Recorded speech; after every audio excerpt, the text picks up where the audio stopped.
Hello বন্ধুরা, আসসালামু আলাইকুম। আপনারা কেমন আছেন? তো বন্ধুরা, আশা করি সকলেই আল্লাহর রহমতে ভালো আছেন। তো বন্ধুরা, আজকে আমি গুরুত্বপূর্ণ একটি সবজি ও একাধারে ফল নিয়ে আলোচনা করব। তো বন্ধুরা, আমি সবজি ও ফল কেন বললাম? তো বন্ধুরা, এই যে আপনারা স্ক্রিনের মধ্যে যে এম, সবুজ বর্ণের ফল দেখতে পাচ্ছেন, এটি বন্ধুরা কাঁচা অবস্থায় একে বলা হয় সবজি। তো বন্ধুরা, এটির নাম হচ্ছে পেঁপে। তো বন্ধুরা, যদি এটি পাকে তাহলে একে বলা হয় পেঁপে ফল।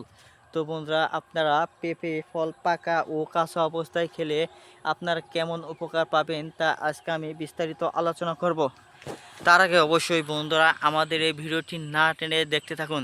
তো বন্ধুরা, যদি আমাদের এই ভিডিওটি আপনারা টেনে দেখুন তাহলে কিন্তু বন্ধুরা আপনারা কোনো উপকারই পাবেন না। তো বন্ধুরা, সেজন্যই আপনাদেরকে সম্পূর্ণ ভিডিওটি দেখার অনুরোধ করলাম।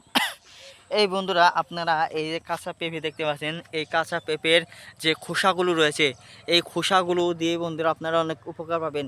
তাছাড়া বন্ধুরা, এই খোসাগুলো ছাড়িয়ে বন্ধুরা এর ভিতরের অংশ যদি কাঁচা খালি পেটে খেতে পারেন তাহলে কিন্তু বন্ধুরা আপনারা 100% উপকার পাবেন। তা কেমন উপকার পাবেন?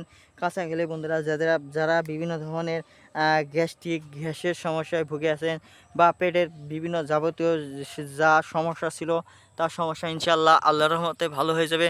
তাছাড়া বন্ধুরা, এই যে পাকলে যে হলুদ বর্ণের হয়, এই হলুদ বর্ণের পাকা ফলটি যদি আপনারা খেতে পারেন তাহলে কিন্তু বন্ধুরা আপনাদের যে ভিটামিনের অভাব আছে, এই পাকা পেঁপে খাওয়ার ফলে আপনাদের ভিটামিনের অভাব দূর হয়ে আপনাদের শরীর স্বাস্থ্য সতেজ থাকবে এবং কি আপনাদের মন সতেজ থাকবে।